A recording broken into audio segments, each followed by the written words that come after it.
Assalamualaikum warahmatullahi wabarakatuh. Perkenalkan, nama saya Insinyur Andri Kurniawan STMT. Di sini saya sebagai dosen tetap di Prodi Teknik Sipil Universitas Islam Batik Surakarta, di mana dalam Prodi Teknik Sipil ini saya bertugas mengajar Mekanika Tanah 2 dan Mekanika Tanah 2 ini merupakan mata kuliah lanjutan dari Mekanika Tanah 1 di semester sebelumnya. Isi dari Mekanika Tanah 2 ini adalah membahas mengenai distribusi tegangan di dalam tanah, kemudian konsolidasi, kemudian penurunan, selanjutnya ada tekanan tanah, kemudian ada dinding penahan tanah, dan daya dukung tanah, serta stabilitas lereng dan perbaikan tanah. Di dalam mencapai capaian pembelajaran yang diharapkan, diantaranya yang pertama mampu, ya, kita bisa lihat di sini mampu mengaplikasikan pengetahuan matematika, sains dan ilmu dasar untuk mengembangkan pemahaman dalam bidang teknik sipil. Kemudian yang kedua, memiliki kemampuan dalam memilih sumber daya dan komputasi yang tepat untuk menjalankan aktivitas rekayasa dengan perangkat perancangan dan analisa rekayasa berbasis teknologi informasi. Kemudian yang ketiga, memiliki kemampuan untuk menganalisis masalah dalam pelaksanaan konstruksi dengan mengacu pada prinsip-prinsip dasar rekayasa sipil. Dan yang keempat, dapat bekerja sama dalam tim dengan memiliki karakter kreatif, inovatif, tangguh, dan kolaboratif. Itu merupakan CPL-nya. Kemudian dari capaian pembelajaran mata kuliahnya, yang pertama, mahasiswa mampu mengaplikasikan pengetahuan matematika, sains, dan ilmu dasar untuk pengembangan pemahaman dalam bidang teknik sipil, khususnya geoteknik. Yang kedua, mahasiswa memiliki kemampuan dalam memilih sumber daya dan komputasi yang tepat untuk menjalankan aktivitas rekayasa dengan menggunakan perangkat perancangan dan analisis rekayasa berbasis teknologi informasi. Yang ketiga, mahasiswa memiliki kemampuan untuk menganalisis masalah dalam konstruksi dan mengacu pada prinsip-prinsip dasar rekayasa teknik sipil. Yang keempat, mahasiswa dapat bekerja sama dalam tim dengan memiliki karakter kreatif, inovatif, tangguh, dan adaptif, serta kolaboratif. Berikut aktivitas pembelajaran dalam mata kuliah Mekanika Tanah 2. Assalamualaikum warahmatullahi wabarakatuh. Terima kasih kepada rekan-rekan yang sudah hadir pada perkuliahan hari ini. Alhamdulillah kita dapat berkumpul di sini dalam keadaan sehat tanpa kurang satu apapun. Baik, di pertemuan kita hari ini kita akan membahas mengenai stabilitas lereng, di mana di pertemuan sebelumnya kita sudah membahas mengenai distribusi tegangan tanah, kemudian ada konsolidasi, kemudian ada tekanan tanah lateral, dan ada penurunan. Nah, di pertemuan kita hari ini, kita akan membahas stabilitas lereng. Jadi, di mata kuliah stabilitas lereng ini akan saya bagi menjadi dua, ya. Untuk yang awal nanti kita akan banyak berfokus pada teori, kemudian apa saja yang menyebabkan terjadinya longsor. Nah, nanti di pertemuan kedua kita akan coba untuk melakukan analisis, ya, atau perhitungan bagaimana lereng tersebut bisa terjadi longsor atau bagaimana supaya lereng tersebut tidak terjadi longsor. Oke, nah kita lihat, ya, awal, ya, kita lihat di sini kalimat ataupun paragraf yang pertama, pada permukaan tanah yang tidak horizontal ataupun komponen gravitasi cenderung untuk menggerakkan tanah ke bawah. Jadi kita berprinsip pada sifat-sifat gravitasi, di mana gravitasi itu pasti akan jatuh ke bawah, ya. Nah, dalam analisis lereng, ya, kita bisa lihat disebut kelongsoran lereng, ya, akibat alam dapat terjadi dari hal-hal sebagai berikut. Yang pertama, ya, penambahan beban pada lereng. Jadi apabila kita melakukan pembebanan pada suatu lereng, pastinya beban tersebut akan terdistribusi secara ke bawah ya, menurun dan masuk ke dalam tanah. Nah, tekanan tersebut yang akan nantinya mengakibatkan tekanan ke samping, entah itu ke samping kiri maupun ke samping kanan. Nah, yang kedua, penggalian atau pemotongan tanah pada kaki lereng. Jadi, kita apabila kita melakukan galian, itu juga kita harus memperhatikan sudut kemiringan lereng. Ya, jangan sampai kita melakukan galian itu menyisakan sudut-sudut yang tajam. Jadi akibat tadi gravitasi, kemudian dari sudut yang curam itu nanti akan mengakibatkan kelongsoran itu terjadi. Yang ketiga, penggalian mempertajam kemiringan lereng. Jadi kaitannya dengan tadi sudut ya. Ini kita berbicara sudut, apabila semakin tajam sudut maka potensi kegagalan lereng itu akan semakin besar. Nah, yang keempat adalah perubahan posisi muka air. Nah, perlu kita ketahui bahwa di dalam tanah itu kan ada 3 komponen ya. Kemarin ada butiran, kemudian ada udara, dan ada air. Nah, kenaikan atau fluktuasi muka air itu tadi akan berpengaruh pada berat jenis atau berat dari tanah itu sendiri. Jadi akibat dari berat itu maka dia akan menimbulkan suatu gerak horizontal ya, gerak menyamping, dan itu ditambah lagi tadi dengan kemiringan atau sudut dari lereng tersebut. Nah, yang kelima ya, tekanan lateral oleh air. Nah, ini tadi tekanan lateral berarti kan tekanan ke samping. Ya, kemudian yang keenam adalah gempa bumi. Nah, gempa bumi itu juga menjadi salah satu faktor ya kenapa lereng tersebut bisa mengalami kelongsoran atau runtuhan. Dan yang ketujuh, penurunan tanah ya, penurunan tahanan geser tanah ya, pembentuk lereng oleh akibat kenaikan kadar air. Nah, ini kita kan kemarin sudah mempelajari ya di mekanika tanah 1 ada sudut geser, kemudian ada berat jenis tanah, ada kohesi. Nah, sudut geser ini yang mempengaruhi dari stabilitas tanah tersebut. Oke, nah ini kita bisa lihat ya pergerakan massa tanah atau batuan ini tadi. Ini kita bisa lihat ada pola pergerakan, kemudian ada kecepatan pergerakan. Nah, kita lihat yang sebelah kiri ya. Ya, ini pola pergerakan itu ada 3. Jadi yang pertama ada gelincir atau slide. Nah, slide itu macam-macam ya, ada slide translasi, ada rotasi, ada kombinasi atau majemuk. Jadi dia kombinasi. Nah, selanjutnya ada yang jatuhan atau fall. Nah, fall ini juga dibagi menjadi 3, ada jatuhan bebas, kemudian rolling, ada jungkiran atau topless. Nah, yang ketiga adalah aliran atau flow. Nah, flow ini ada aliran pada bedrock, ada aliran pada tanah. Nah, mungkin yang nanti akan kita bahas itu ada di posisi ini. Nah, sedangkan kecepatan pergerakan ini butuh exercise khusus atau butuh pendalaman sehingga kita mengetahui kecepatan pergerakan tanah itu seperti apa atau kecepatannya berapa. Nah, ini kita bagi ada 3, ada pergerakan lambat, ada pergerakan sedang, dan ada pergerakan cepat. Oke, sampai sini ya. Jadi yang saya harap rekan-rekan bisa memilah ya atau melihat apa saja sih pola atau pergerakan tanah tersebut. Oke, nah sekarang, nah ini penjelasan ya. Nah, ini klasifikasi ya berdasarkan pergerakan. Nah, kalau kita berbicara gelincir ya, gelincir itu ya terjadi akibat massa tanah bergerak pada suatu bidang yang disebut bidang gelincir. Jadi bidang gelincirnya. Nah, nanti setelah penjelasan ini nanti kita bisa lihat gambarnya. Nah, ya. Nah, di gelincir translasi yang pertama tadi kalau kita bisa lihat ya, ini kan di awal ya, yang di translasi. Jadi gelincir itu ada 3, translasi, rotasi, dan kombinasi. Nah, penjelasan yang pertama itu adalah translasi. Jadi translasi ini apa saja? Yang pertama, keruntuhan terjadi sepanjang zona lemah, baik pada tanah ataupun batuan. Jadi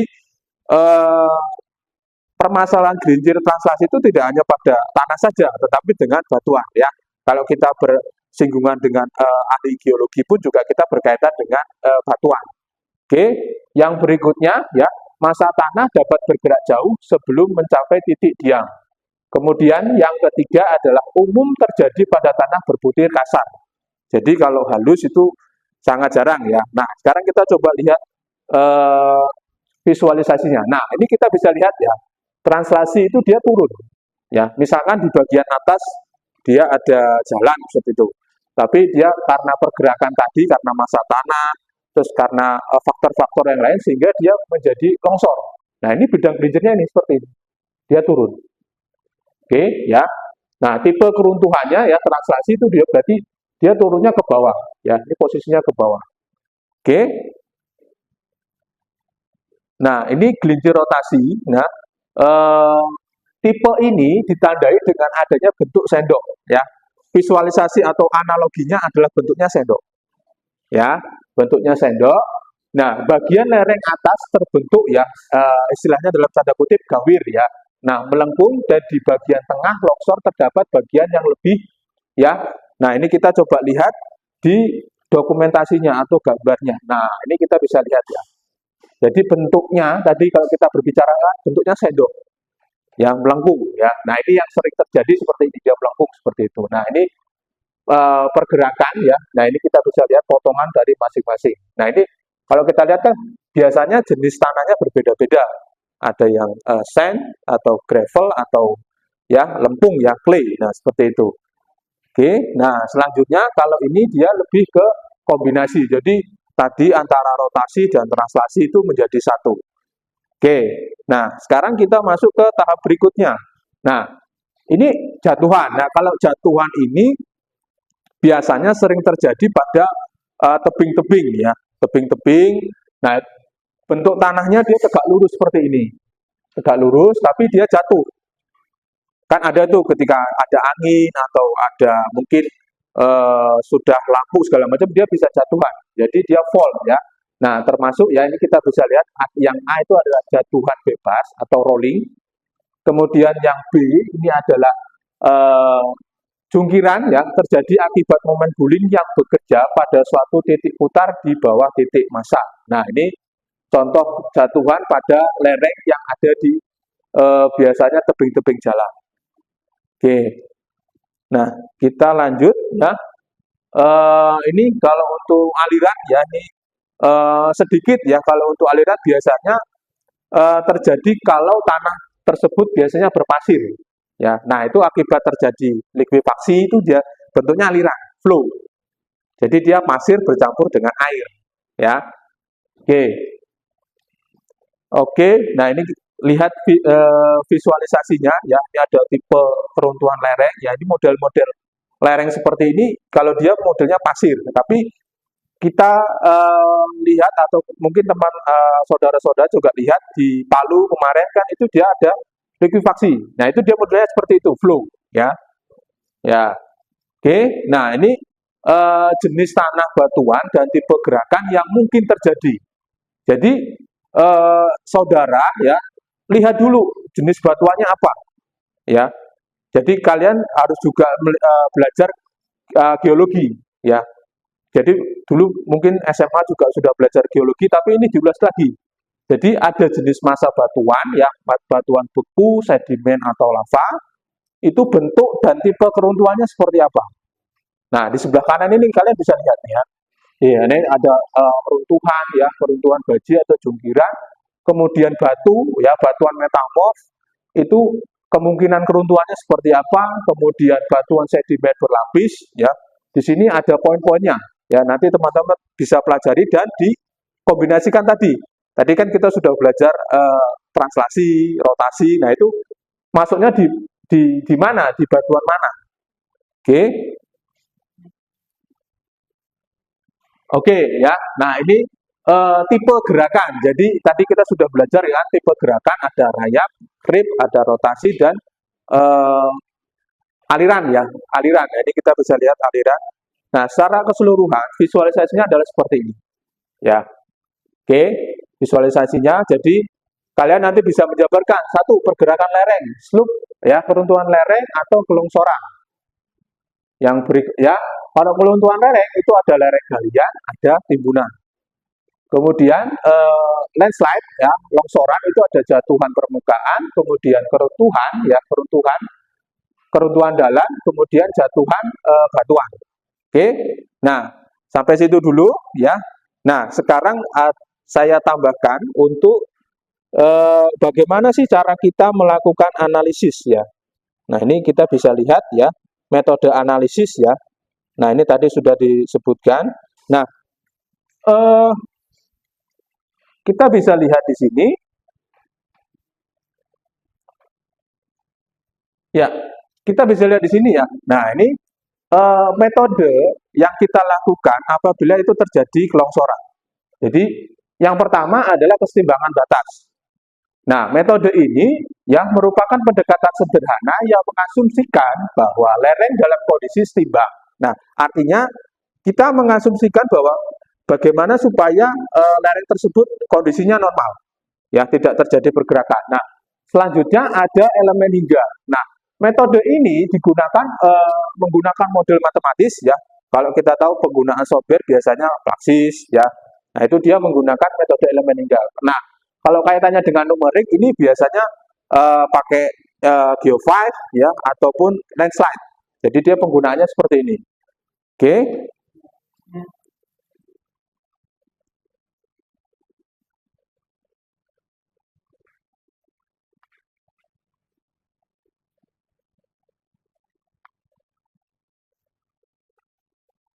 Oke. Nah, tadi kita sudah tahu ya menganalisisnya gimana sih supaya kita mengetahui oh lereng ini longsor atau tidak ya. Bagaimana cara kita melakukan analisis. Nah, sekarang tekniknya gimana supaya eh, bencana longsor ini bisa ditangani. Artinya sudah terjadi longsor atau belum terjadi longsor supaya tidak terjadi longsor kita proteksi. Oke. Nah, yang pertama ada dinding penahan tanah. Nah, seperti kita tahu ya di jalan mungkin atau di tanggul-tanggul misalkan di atasnya ada jalan itu dia menggunakan proteksi dinding penahan tanah. Jadi dinding penahan tanah itu ada yang bentuknya batu kali, ada yang bentuknya adalah beton ya, beton konkret ya, itu bersama dengan tulangan. Nah, selanjutnya ada geogrid. Nah, geogrid ini adalah suatu bahan yang digunakan berbentuk plastis ya, sintetis.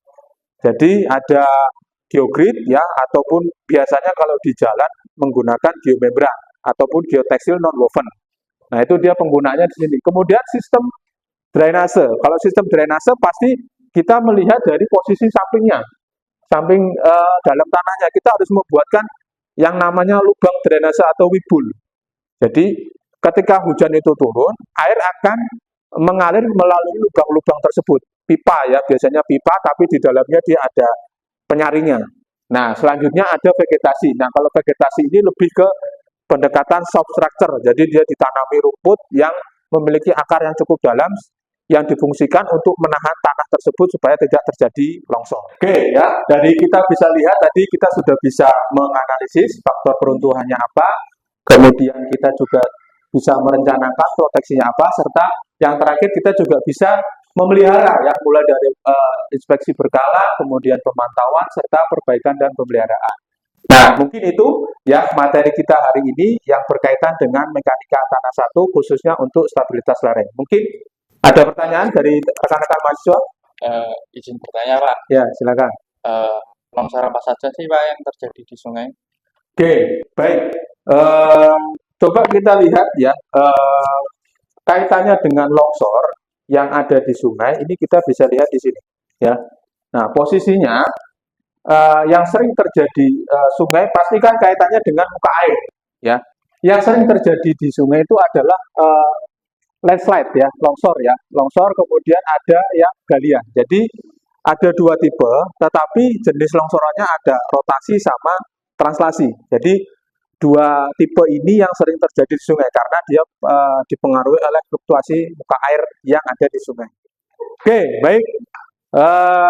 Tadi kita sudah berbicara banyak mengenai stabilitas lereng, faktor-faktor apa saja yang ditimbulkan akibat pergerakan lereng tersebut, kemudian bagaimana cara menganalisisnya, bagaimana cara merencanakan perkuatannya, serta bagaimana cara pemeliharaannya.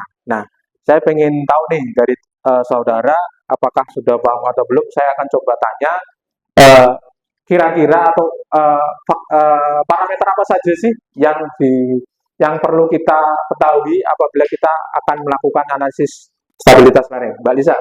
Izin menjawab, jadi untuk menghitung stabilitasnya itu kita menggunakan sudut geser, kohesi, dan berat jenis tanahnya, Pak. Oke, terima kasih. Baik, itu ya. Jadi prinsip kita ya sebagai apabila kita akan melakukan mekanika tanah ya, terutama analisis, 3 kunci itu harus kita pegang dulu. Jadi kita perlu tahu ya berat jenisnya berapa, ya sudut gesernya berapa, kemudian kohesinya berapa. Dan yang terpenting kita tahu struktur tanahnya itu seperti apa. Apakah itu clay, apakah itu sand, apakah itu gravel.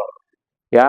Nah, tapi kita lihat ya berdasarkan data. Jadi prosesnya kita perlu lihat datanya seperti apa, terus pedomannya seperti apa, baru kita bisa melakukan analisis. Oke ya, mungkin itu. Nah, beberapa penelitian saya sudah melakukan ya menggunakan software ya.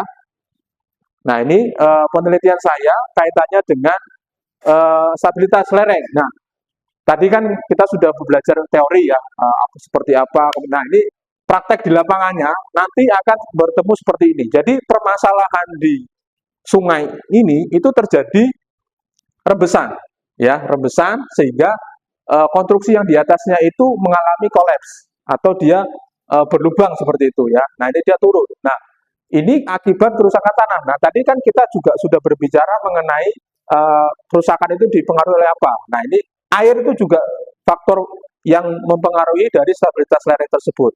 Kemudian saya menggunakan keseimbangan ya, keseimbangan batas ya. Saya menggunakan salah satu software.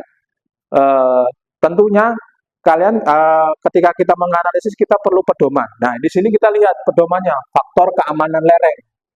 Jadi gerakan tanah sering terjadi itu kurang dari 1,5 atau safety faktornya kurang dari 1,2 ya. Nah, yang nomor 2, gerakan tanah pernah terjadi atau kritis ya. Nah, ini 1,2 ya kurang dari 1,2 atau kurang dari 1,7. Ya, dan yang ketiga ini. Nah, kalau yang mau lebih aman sebenarnya lebih dari 2. Ya. Nah, dari situ ya kita lihat nanti faktor-faktornya selain ada ini, kemudian ada berat sendiri ya, kemudian gempa. Kita perlu tahu daerah gempa yang kita analisis itu yang mana. Ya, kita lihat apakah itu zona biru, kuning, ya ini, atau hijau atau merah. Nah, saya melakukan analisis kondisi existing, ya. Nah ini kondisi existing saya gunakan, ya. Ini saya gunakan kondisi existing kosong tanpa ada perkuatan. Kemudian saya tambahkan dengan perkuatan. Tadi kan di awal kan sudah ada perkuatan. Itu saya lakukan analisis. Hasilnya seperti apa? Nah ini kita bisa lihat, ya. Rekapitulasinya masing-masing dari analisis tersebut. Oke, nah ini saya analisis beberapa tempat ya, karena ini lokasinya ada begitu banyak.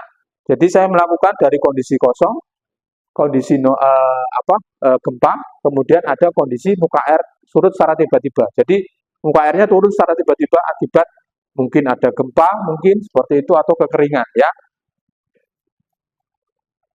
Nah ini masing-masing desa itu saya lakukan analisis. Jadi kuncinya kita tahu dulu datanya, kemudian kita dapat dulu geometrinya, baru kita lakukan analisis. Nah analisis itu kita bisa lakukan berbagai tahap ya, tahap normal, ditambahi dengan gempa, kemudian ditambahi dengan kondisi rapid drawdown. Nah mungkin itu ya mata kuliah kita hari ini. Terima kasih. Saya akhiri. Wabillahi taufiq wal hidayah. Assalamualaikum warahmatullahi wabarakatuh.